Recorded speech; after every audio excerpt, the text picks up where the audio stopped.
Boa noite, graça e paz.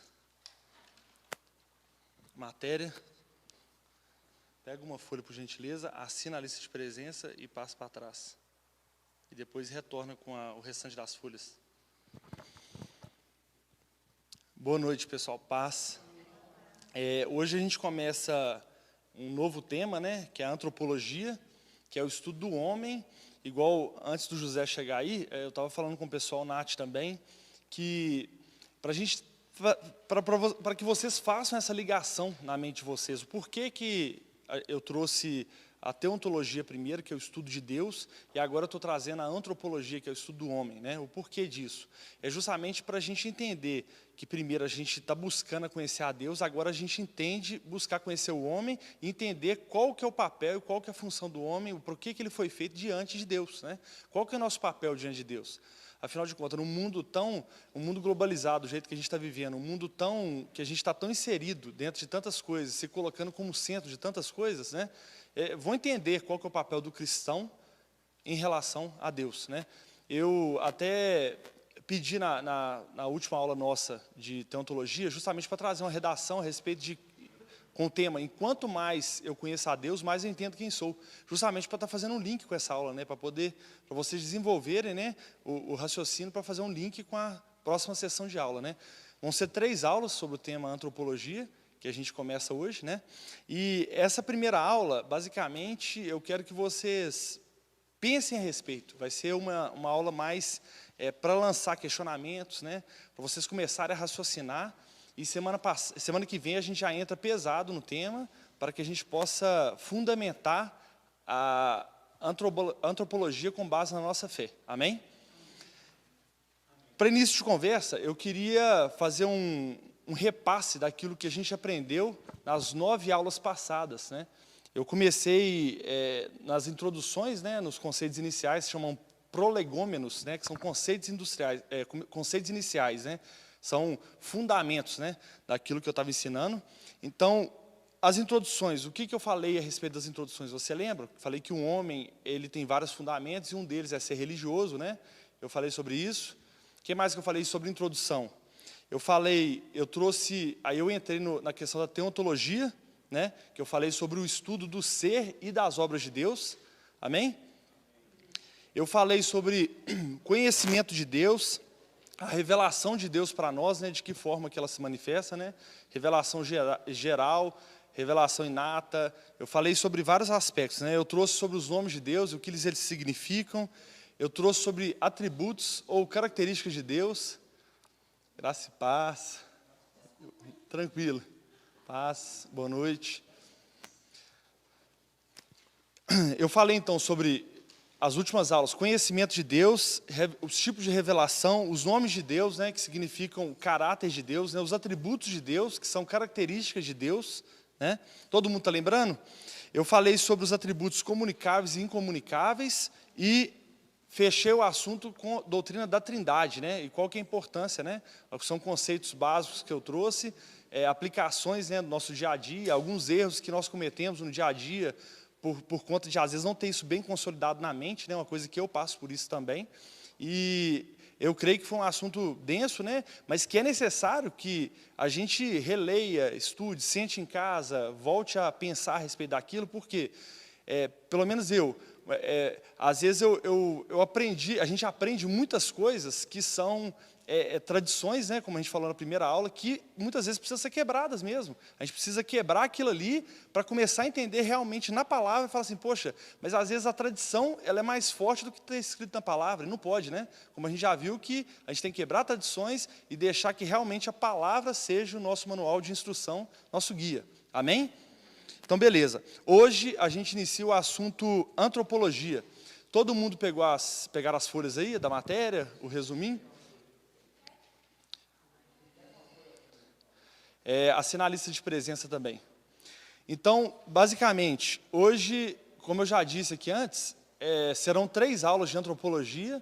Essa primeira aula é só uma chuva de ideias, né, para que a gente possa pensar e raciocinar a respeito desse conceito da antropologia segundo as Escrituras. Então, assim, eu quero que vocês pensem a respeito disso, leve à mente durante essa semana também, para poder raciocinar e gerar uma pessoa, né, um cristão crítico no bom sentido, né, de levar a pensar e construir ideias embasadas na palavra, né? Porque nosso manual é a palavra, nossa referência é a palavra de Deus.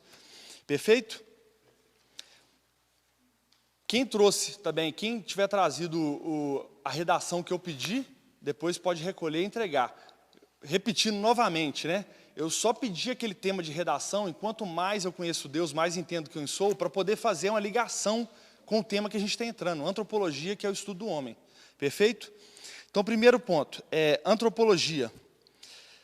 Primeira coisa que eu coloquei aqui, o que é espécie? Alguém sabe me dizer o que é espécie? O que determina uma espécie? Não, raça não. A espécie é características em comum. Beleza, ok? Espécie é a característica comum que divide seres em grupos, qualidade e natureza. Basicamente, dizer que um ser é de uma mesma espécie de um outro é quando ele é capaz de se relacionar e gerar indivíduo, né? Ele reproduz, gera indivíduos que são férteis. Ou seja, o fruto dele, né, a prole dele é fértil. Então, indivíduos de mesma espécie se relacionam e têm filhos que são férteis. Ou seja, eu e Isabela nos relacionamos, temos filhos, ou seja, nosso filho também é fértil. Basicamente, se você pegar exemplo, um lobo, por exemplo, que é de espécie diferente de um cachorro, por exemplo. Você cruzar um lobo com um cachorro, tem muitas pessoas que cruzam, né, no meio da roça, no mato, cruza lobo com cachorro. Vai dar um filhote que ele não é fértil, ele é estéril.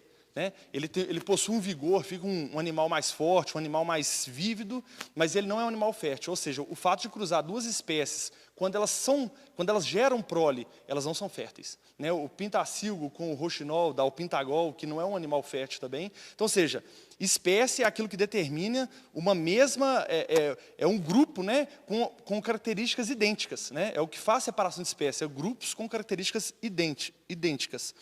Então, a antropologia, o conceito é a ciência do homem no sentido mais lato, ou seja, de grande amplitude, que engloba origens, evolução, desenvolvimento físico, material e cultural, fisiologia, psicologia, características raciais, costumes sociais, crenças, etc. Ou seja, tudo de característica que define, que juntam a espécie humana, a antropologia estuda. Perfeito? Ou, em outras palavras, né, antropologia é o estudo do ser humano em sua totalidade, ou seja, todas as características que fecham o aspecto humano. Próximo ponto, a antropologia está em todos os âmbitos de estudo. Isso é algo também que a gente tem que ter em mente, que todos os âmbitos de estudo, seja filosóficos, sociológicos, culturais, biológicos, sociais, morais, a antropologia estuda o homem em todas essas áreas. Então, por que nós temos que estudar antropologia aqui numa igreja, então, Henrique? Mas para que você está trazendo um assunto tão amplo para poder estudar dentro da igreja? Qual que é a finalidade disso?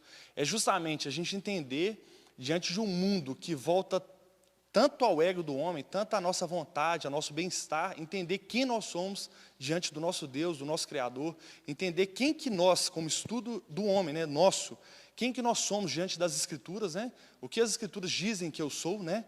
E o que eu entendo que eu sou, realmente eu estou alinhado com as Escrituras ou eu tenho um conceito de mim além ou aquém das Escrituras? Então a gente precisa entender, se for além, é reduzir nossa expectativa, entender quem nós somos diante das Escrituras. Se for aquém, a gente deve aumentar nossas expectativas também e alinhar junto com as Escrituras. Amém? Perfeito. Então, conceitos de ser humano segundo a antropologia. Usando uma teologia sistemática de Millard Erickson, são os conceitos mais falados. Né? Ele traz aqui os conceitos mais falados a respeito do homem. Então, segundo a antropologia. Para um grupo, o homem é uma máquina. Ou seja, para um grupo de pessoas, o homem é uma máquina. É associado ao ser humano e o que ele é capaz de fazer. Exemplo, o empregador, ele contrata um ser humano, ou seja, ele paga o ser humano por algumas horas de trabalho, e ele tem, algum grupo pensa que o ser humano é uma máquina porque ele exerce trabalho em troca de dinheiro. Então, um grupo define ser humano como aquele que exerce trabalho em troca de dinheiro. Perfeito? Para um contexto industrial, isso é muito evidente. E aos poucos também as máquinas têm tomado conta dos homens. Então, detalhe. Para um contexto industrial, isso é muito evidente. Aos poucos as máquinas, os robôs têm tomado conta do homem. Por quê? Os robôs não adoecem, não falta trabalho, não tem problemas psicológicos. Como é que é? Emocionais, não tem problemas em relação a trabalhistas. Trabalha 24 horas, dá muito menos problema do que um ser humano. Então, ou seja, esse conceito é infundado, né? Porque como que você reduz o homem, né? Simplesmente a um robô, né? Tendo ele como um conceito de máquina. Então, para um grupo, o homem ele pode ser definido como uma máquina, porque nenhuma outra espécie trabalha dessa forma, só para um grupo, somente o homem. Detalhe. Essa realidade também é vista em nossa realidade diária. Olha que interessante, essa realidade de ter o homem como máquina, ela é vista muito em nossa realidade diária. Porque muitas vezes, as pessoas mesmo, isso é muito comum em casa. Os filhos veem a mãe muitas vezes como máquina, como robô, olha que interessante. Porque faz uma troca em relação ao que a mãe pode fornecer, ou o que a esposa pode fornecer, ou o que o marido pode fornecer. Vê como literalmente máquinas. Isso é muito, muito sério, né? Então a gente tem que pensar, começar a raciocinar em relação àquilo que a gente define o ser humano, e às vezes a gente fala, isso é loucura, mas a gente vive isso dentro da nossa realidade.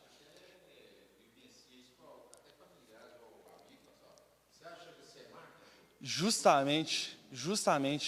Isso é justamente, e a gente acha isso loucura quando a gente pensa, fala assim de uma forma meio de zoação, né, pejorativa para as pessoas, mas isso acontece no nosso contexto de casa. Muitas vezes a gente vê nossa mãe como uma mulher que lava, passa, o nosso pai só com um cara com trabalho e dá o dinheiro para a gente gastar, né, quando a gente é menino, mas isso é uma coisa muito séria. Então, um grupo pensa que homens podem ser definidos como máquinas, perfeito? Um outro grupo de pessoas definem que o homem pode ser considerado um animal.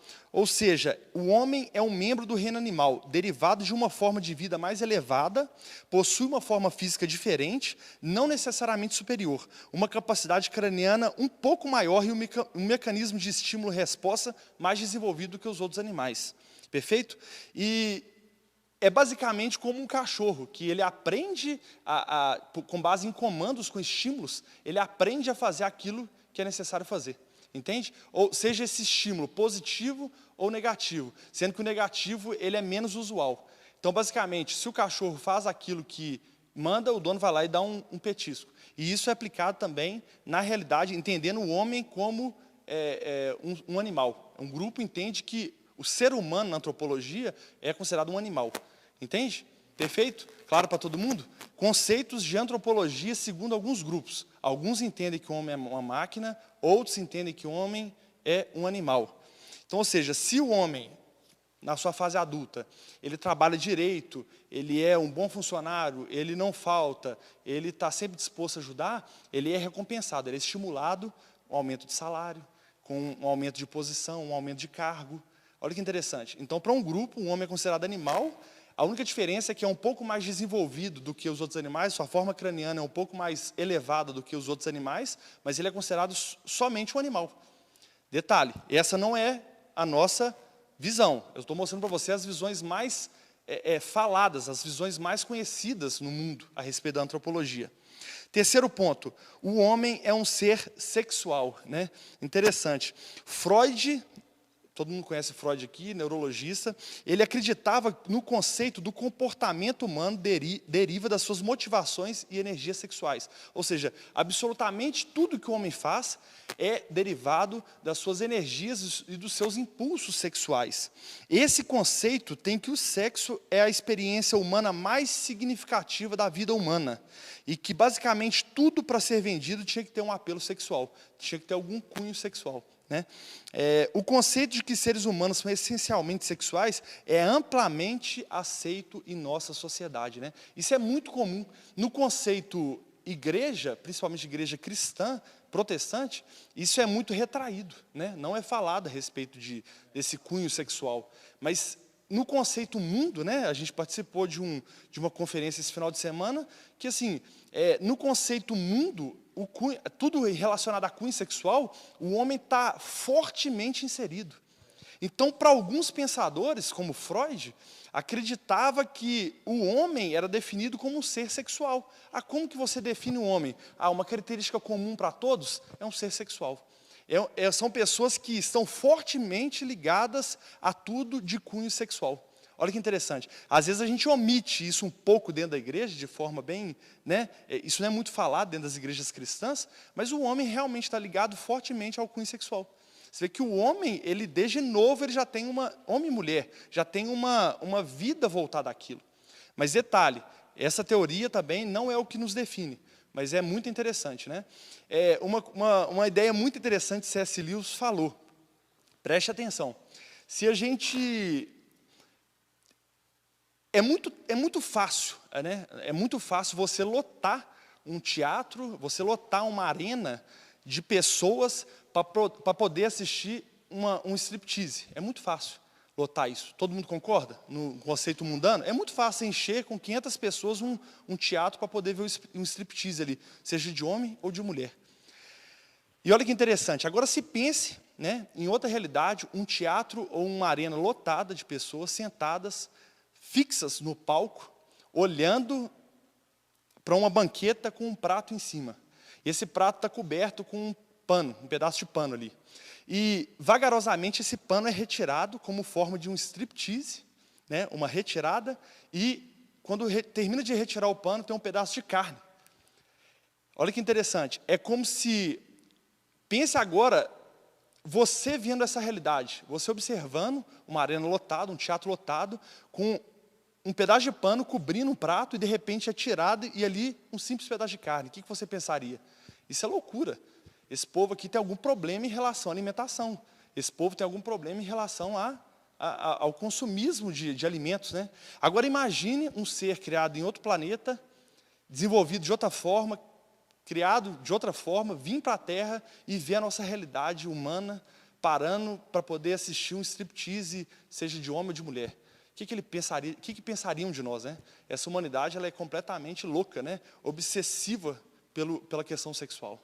Olha que interessante. Olha o que C.S. Lewis falou, que se você parar para pensar em relação a um teatro ou uma arena lotada, simplesmente aguardando o striptease de um prato de comida ali, né, focada e fissurada, seria a mesma coisa de outra pessoa, em outro contexto, vir para a Terra e observar pessoas vendo o striptease de um ser humano.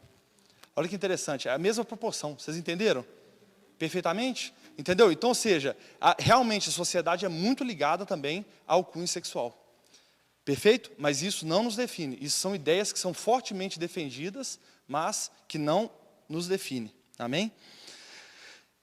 Outro ponto, o ser humano é um ser econômico, é um ser que comercializa e negocia. Essa ideologia vê as forças econômicas movendo-se em estágios progressivos. Começa lá antigamente na escravidão, né? Então os senhores de escravos detinham todo o poder e o restante era ou propriedade deles ou meros trabalhadores. Detalhe. Avançou e começa a ver então que veio o feudalismo, aí tem os vassalos e os suceranos, depois o capitalismo, que é uma classe dominante, contrata mão de obra, né? E depois vem o capitalismo liberal, que é a utopia, né, principalmente dos países de esquerda, os países socialistas, né, a utopia é o comercialismo liberal. É justamente, cada vez mais, o Estado ele quer julgar o poder na mão do Estado, né, para que essa distância econômica diminua. Perfeito? Então, ou seja, essa aqui é uma ideia menos fundada, mas ela tem grupos de pessoas que pensam que todo ser humano, para ser considerado ser humano, tem que ser comercial. Ou seja, uma característica em comum entre todos nós é que nós somos seres econômicos, somos comerciais, né? Tem uma outra ideia que está fundada em relação a isso. Uma outra ideia é que, meio viajada, mas é sério, é que o ser humano é um peão do universo. Olha que interessante. Alguns existencialistas acreditam que o ser humano está à mercê de forças que regem o universo. Controlam sua vida, mas não possuem interesse genuíno por eles. O homem passa a ser dominado por um sentimento semelhante a um Desamparo, ou seja, uma força superior domina a sua vida, mas ele não tem interesse em você, ou seja, não indifere se você está bem ou está mal, mas simplesmente alguma coisa, uma força superior rege a sua vida. Você não sabe o porquê, não sabe como, e um grupo acredita que uma característica em comum entre todos os seres humanos é justamente seu fato de que todos são peão de universo, peão do acaso, ou seja, estamos aqui por acaso, né? Isso também é uma ideia fundamentada que as pessoas acreditam. Outra característica: o ser humano é um ser livre. A ideia é ser livre de restrições, e o papel do governo é garantir a manutenção de um ambiente que possa exercer tal liberdade. A ideia, então, do ser humano ser um ser livre é que o governo garanta justamente a ordem para que o ser humano exerça a liberdade dele. Segundo os que defendem essa ideia, a necessidade básica é a informação, para que o homem faça boas escolhas. Ou seja, o homem tem acesso a informações, e com acesso a informações ele pode, então, fazer boas escolhas. Então, essa é uma característica que define o ser humano para um grupo de pessoas também. O ser humano é um ser livre. As escolhas que ele faz vão definir quem ele é. Então, ou seja, o fato do ser humano escolher, ele é definido como ser humano. Zé, você é ser humano porque você escolhe. Essa que é a ideia desse grupo, entendeu? O último ponto, o último grupo aqui dos mais conhecidos é que o ser humano é um ser social. O ser humano é um membro da sociedade. O ser humano é aquele que atua em um grupo social. Esse grupo inclui a ideia, às vezes, de que o ser humano realmente não possui uma natureza própria, pois ele passa a ser o conjunto de relacionamento com outros.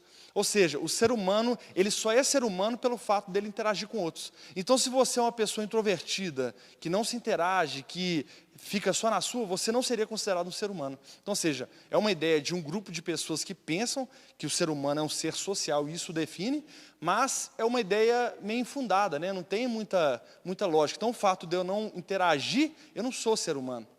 Então, detalhe, eu quero voltar uma pergunta para vocês. Então, o que definiria o ser humano? Se é uma ideia, algo em comum de todos. Alguém tem uma sugestão?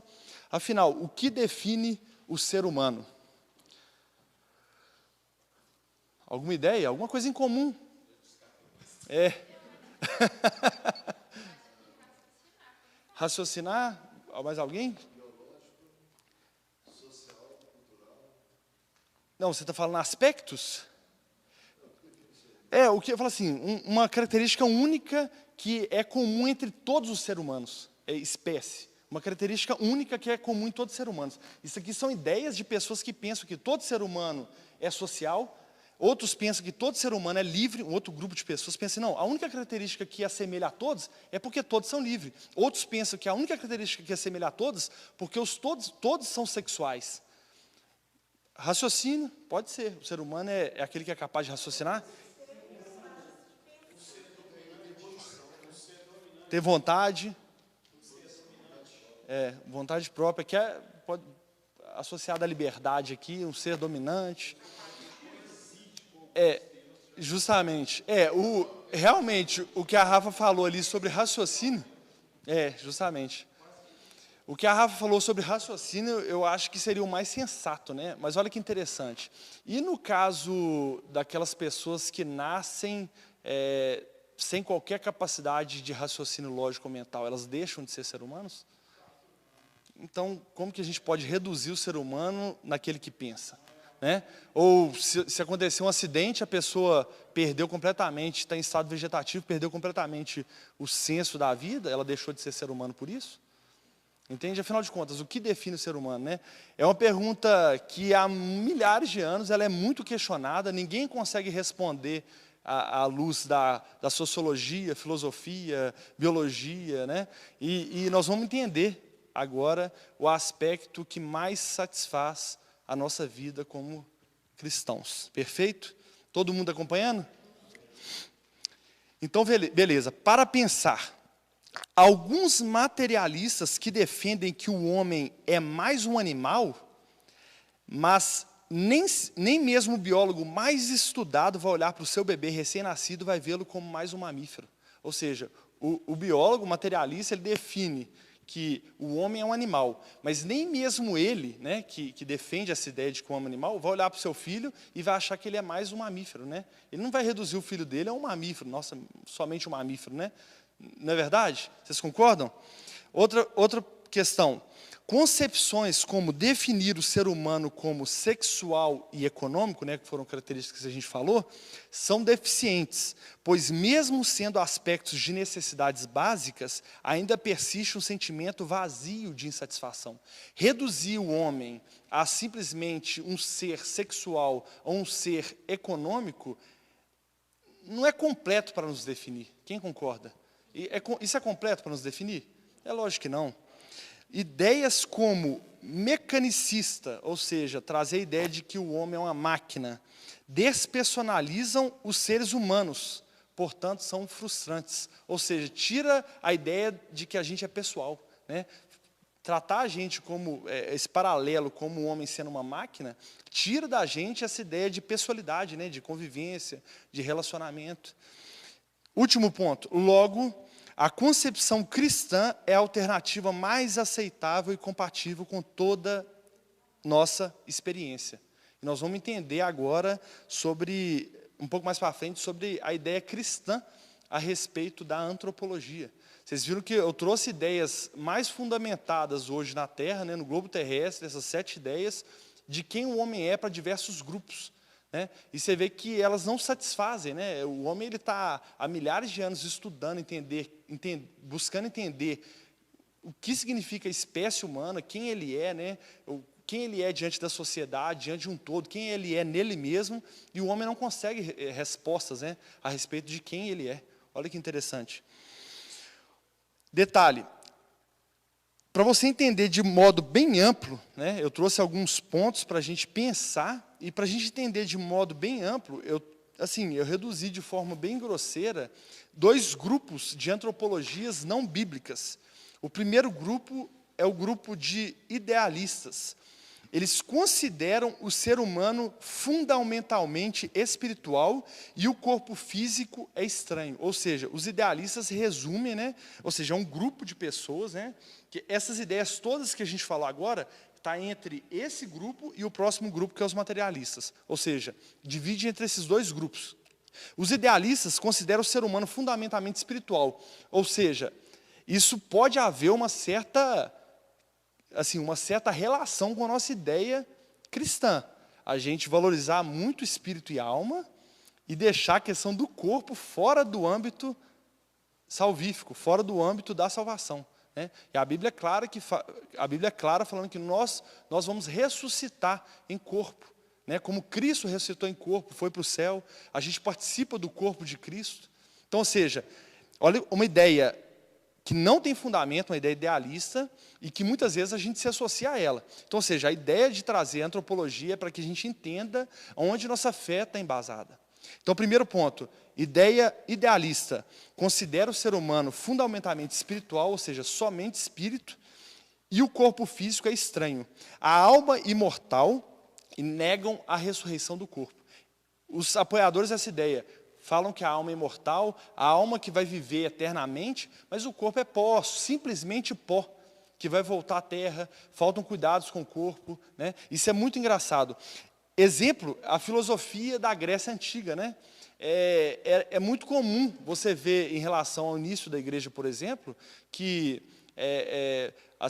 ali os imperadores, as pessoas de mais posses no Império Romano, eles entendiam que eles eram 100% governados por deuses místicos da parte sexual. E quando eles sentiam alguma necessidade fisiológica, biológica, em relação ao cunho sexual, eles entendiam que era o próprio Atenas, Eros, que vinha sobre eles e faziam com que eles estuprassem mulheres, que a mulher ela não podia negar o sexo ao homem. No início do século I, por exemplo, século II, a mulher não poderia negar, de forma nenhuma. Então, o homem ele poderia ter relacionamento com a sua esposa, com as suas escravas, com mulheres que não tinham donos. Então, isso é algo muito sério. Eles tinham a ideia de que o espírito era supervalorizado, essas ideias idealistas, o espírito supervalorizado e o corpo não importa de nada. Ou seja, eram dominados por, seja qual for o pensamento, né, desde que sejam alinhados à crença dele. Né? Então, é algo para a gente pensar a respeito dessas antropologias não bíblicas. Perfeito? Sim.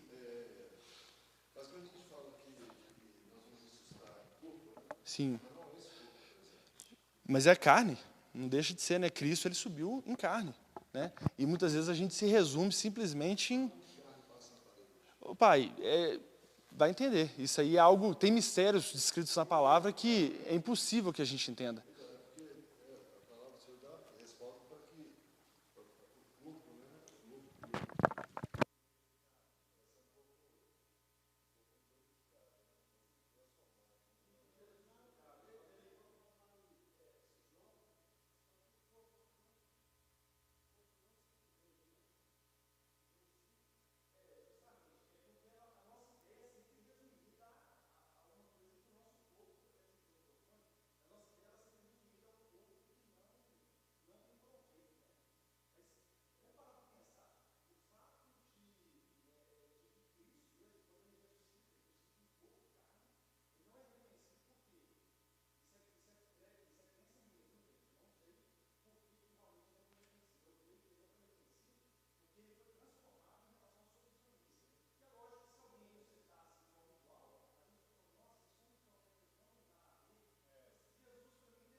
É algo a pensar.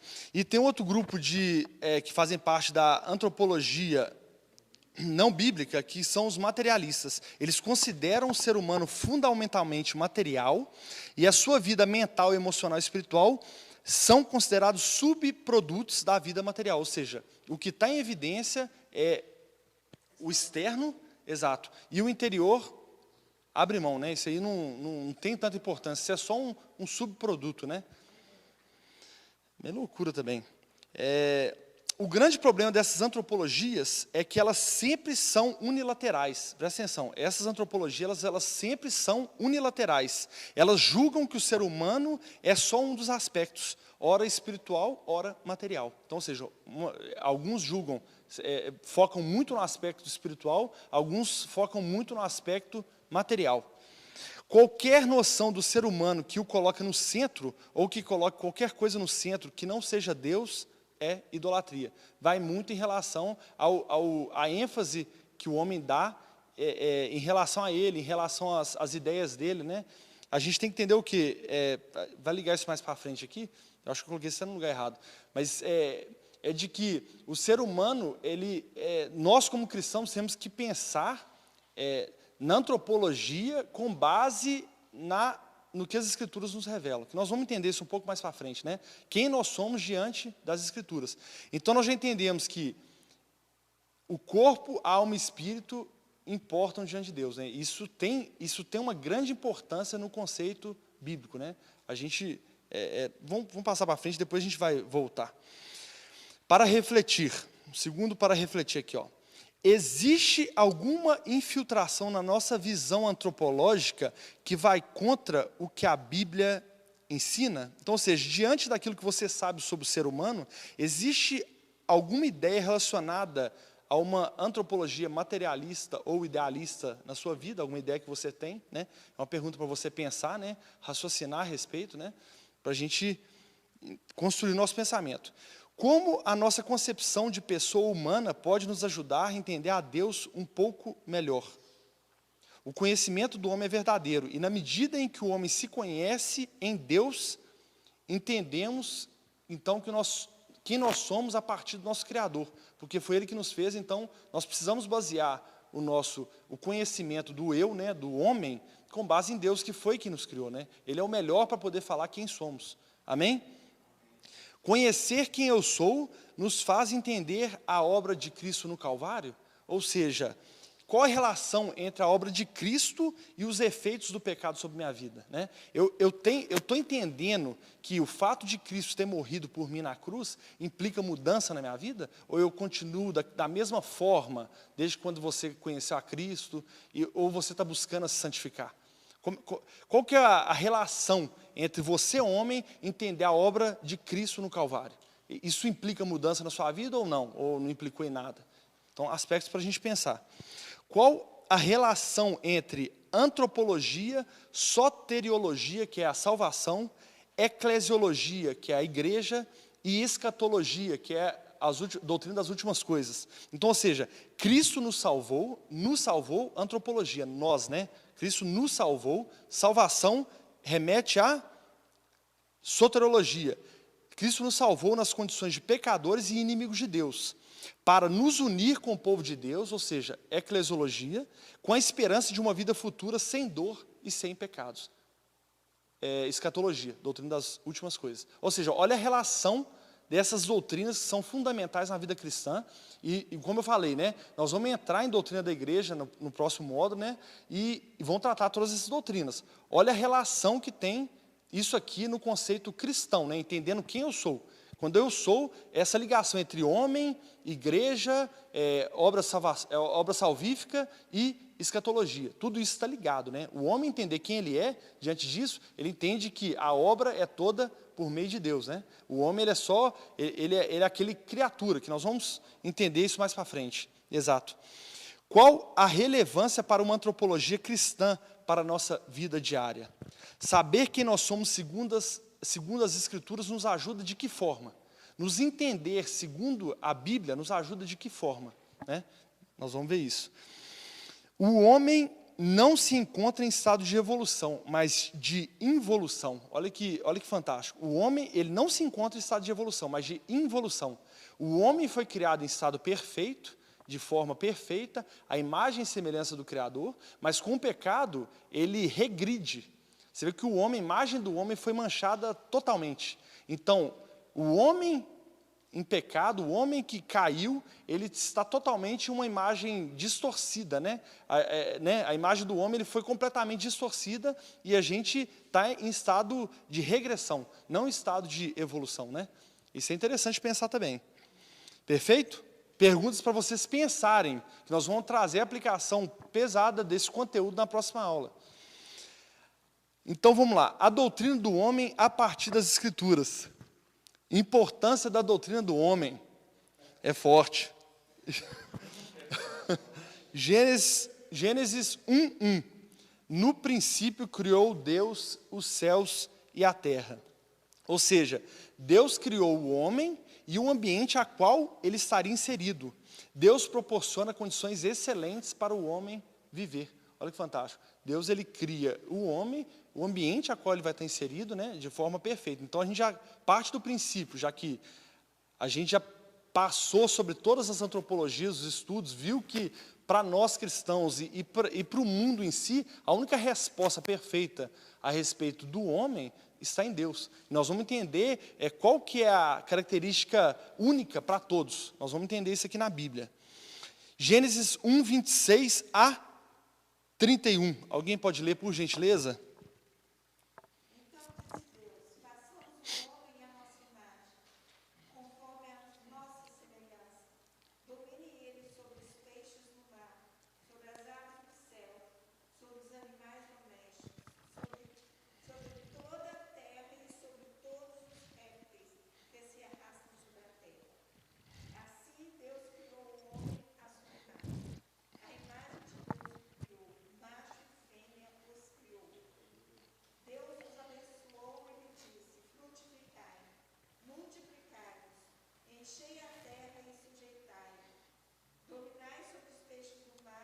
Sobre todas as aves do céu e sobre todos os animais que se arrastam sobre a terra. 31. E disse Deus ainda: tenho-vos dado todas as ervas que produzem semente e se acham sobre a face de toda a terra, bem como todas as árvores em que há fruto que dá semente. Elas vos servirão de mantimento.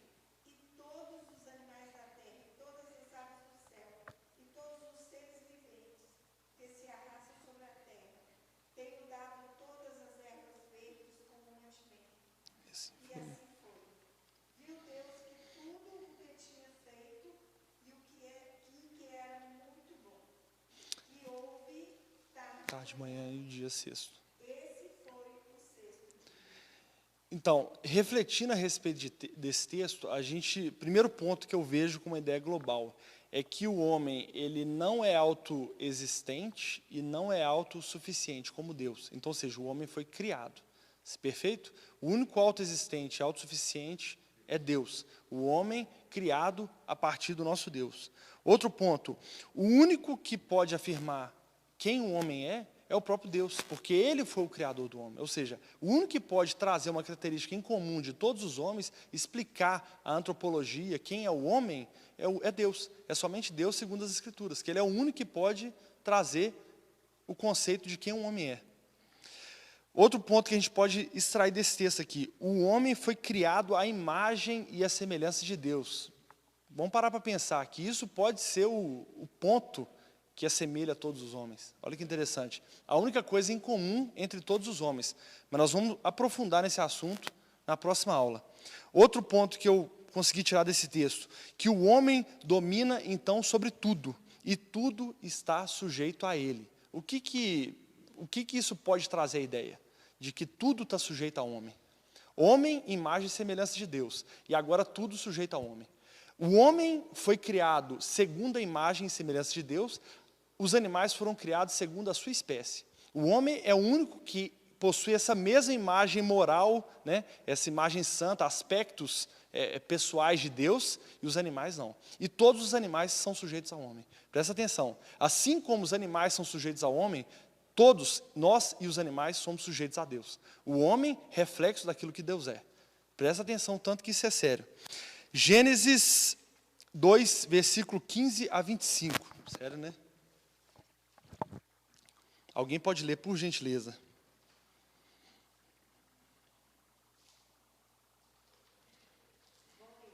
O Senhor Deus tomou o homem e pôs no jardim do Éden, para lavrar e guardar. Ordenou o Senhor Deus ao homem, dizendo: de toda árvore do jardim comerás livremente, mas a árvore do conhecimento do bem e do mal, ela não comerás, pois no dia em que dela comeres, certamente morrerás. Disse o Senhor Deus, não é bom que o homem esteja só. Farei para ele uma ajudadora que lhe corresponda. Havendo, pois, o Senhor Deus formado da terra todos os animais do campo e todas as aves do céu, trouxe-lhe ao homem para ver como lhe chamaria. E o nome que o homem deu a todo ser vivente, esse foi o seu nome. Assim o homem deu um nome a todos os animais domésticos, às aves do céu e todos os animais do campo. Mas para o homem não se achava ajudadora que lhe correspondesse.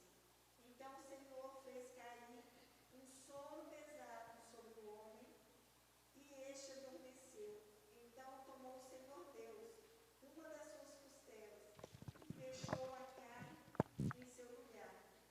Então, da costela do Senhor Deus, tomou do homem, formou uma mulher e trouxe ao homem. E disse o homem: esta é agora o osso dos meus ossos e carne da minha carne. Ela será chamada mulher, pois do homem foi tomada. Portanto, deixará o homem o seu pai e a sua mãe, e se unirá à sua mulher, e serão os dois uma só carne. E ambos estavam nus, o homem e a sua mulher, e não se envergonharam. Esse texto aí, a gente pode extrair algumas coisas também. A gente vê que nós temos uma ordem de Deus ao homem, que é lavrar e guardar o jardim. Nós temos a restrição de Deus imposta ao homem também, que é não comer da árvore do conhecimento do bem e do mal. A gente vê aqui que o homem é dotado de plena intelectualidade, ou seja, o ser humano é capaz de escolher, dar nomes. Gente, isso é muito complexo. Ou seja, Deus passa algumas características para o homem, né? O homem passa a entender limites, restrições, né? Presta atenção, Deus passa características dele para o homem, e que isso também pode ser relacionado à imagem e semelhança que nós vamos estudar na próxima semana. Isso é para ativar a mente de vocês para começar a pensar e raciocinar em aspectos que Gênesis mostra relacionado à imagem de Deus, que eu creio que é só Gênesis que fala nesse aspecto em relação a Deus e homem, e depois só no Novo Testamento. Então, ou seja, parar para pensar em aspectos em comum que Deus passa ao homem, que está relacionado ao Deus para o homem. Ou seja, aspectos que são centrais de todos nós. Então, o homem recebe a ordem, o homem recebe restrição, o homem é dotado de intelectualidade, a mulher é criada a partir do homem para se relacionarem, ou seja, Deus, um Deus relacional, e passa isso para o homem também, é ligado diretamente a quem Deus é, no homem, né? Então, ou seja, esse aspecto relacional. Não que Deus precisasse do homem para se completar, porque Deus é 100% completo na Trindade, como a gente já estudou aqui a respeito de Deus. Deus é completo, mas ele se relaciona com o homem porque a natureza de Deus é relacional. Amém? Olha que fantástico. E um último ponto para a gente poder entender e fechar e que a gente possa pensar bem a respeito disso. Certos povos antigos tinham os templos, né, os seus templos com a imagem do seu Deus no centro, que representava a imagem do Senhor daquele tempo e daquele povo. Ou seja, os povos antigos, eles possuíam um templo e ele possuía uma imagem do seu Deus no centro daquele templo. E aqueles povos, eles adoravam a sua imagem, eles idolatravam aquele Deus.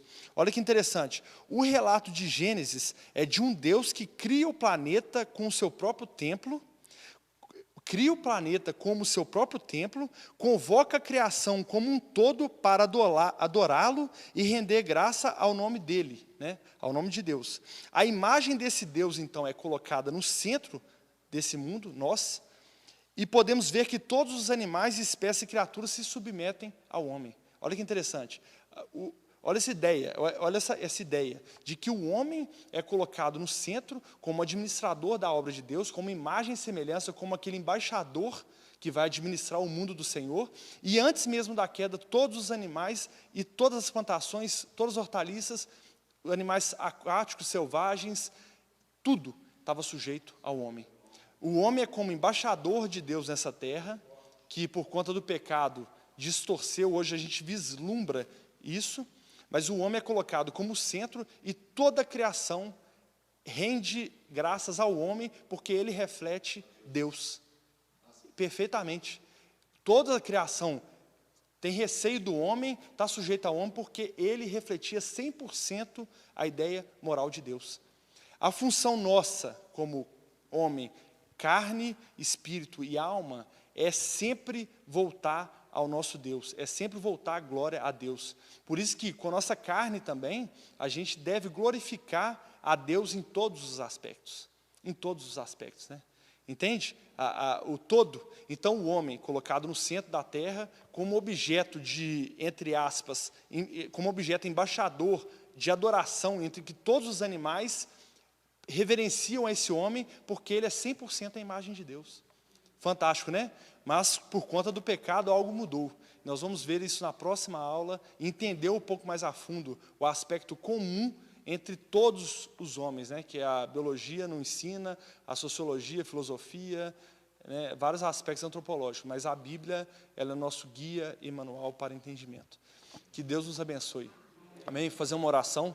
Pai querido, Deus amado, Senhor, muito obrigado por essa noite, obrigado, meu Deus, por todo o conhecimento despejado, que a gente possa receber, avaliar, amadurecer, entender quem somos diante de Ti, Pai, entendermos que a nossa função é levar a Tua glória, é glorificá-lo em todas as nossas atitudes, nossas ações, os nossos conceitos, as nossas falas, Deus, em nome de Jesus Cristo, Pai, nos ajude a entender quem somos diante de Ti, qual a nossa função na terra, o porquê fomos feitos, quem nós somos, Pai. Em nome de Jesus Cristo, Senhor. Muito obrigado por mais esse dia, obrigado por essas pessoas, obrigado também por aqueles que não puderam vir, aqueles que vão assistir pela internet, em nome de Jesus Cristo. Que o Senhor nos leve em paz e segurança, nos guarde hoje e sempre. Amém.